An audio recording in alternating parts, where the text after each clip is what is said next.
یہ سوال کل صاحب طاہر احمد صاحب سری لنکا سے، انہوں نے یہ پوچھا کہ اگر نماز کی کسی رکعت میں سورہ فاتحہ پڑھنا انسان بھول جائے تو کیا دوبارہ نماز پڑھنی چاہیے یا سجدہ سہو کرے گا؟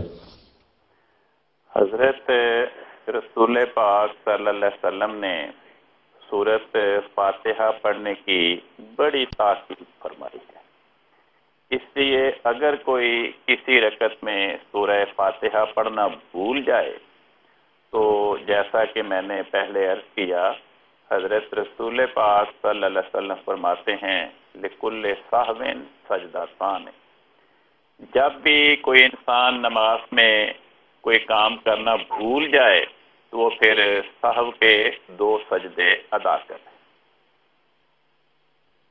یہ ٹھیک ہے۔